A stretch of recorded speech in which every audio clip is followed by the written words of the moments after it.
अ, संध्याकाळी 5:30 वाजता अंबरनाथ नगर परिषद निवडणुकीची सांगता झालेली आहे.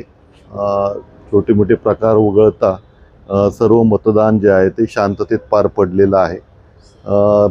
काल रात्री 2 वाजता या निवडणुकीच्या प्रक्रियेदरम्यान जवळपास 200च्या आसपास बाहेरून लोक आल्याची माहिती FST पथक आणि पोलीस स्टेशनला प्राप्त झाली होती. त्याची आपण खातरजमा केलेली आहे. खातरजमा करून कुठलेही कारण न देता इथे उपस्थित राहिल्या प्रकरणी गैरकायदेची मंडळी आणि लोकप्रतिनिधित्व कायदा या अंतर्गत इथे गुन्हा दाखल झालेला आहे.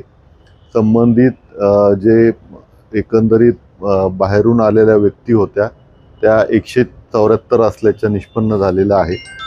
तर शासकीय अधिकाऱ्याच्या आदेशाचा अवमान केल्याप्रकरणी तसेच विनापरवाना गैरकायदेशीर जमवल्याप्रकरणी त्यांच्यावरती गुन्हा दाखल झालेला आहे.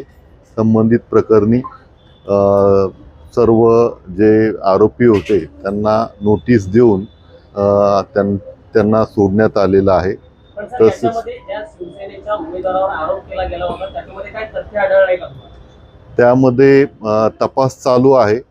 येणाऱ्या कालावधीत आम्ही याविषयी विस्तृत खुलासा करू.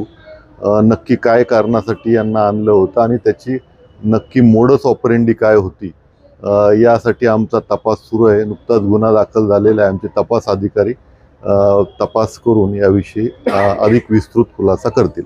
शिवसेनेत ज्या सभागृहात होते त्यांच्यावरती देखील कारवाई झाली का कृष्णा? त्यामध्ये ते मॅरेज हॉलचे जे ओनर आहेत त्यांच्यावरतीही आपण कारवाई केलेली आहे.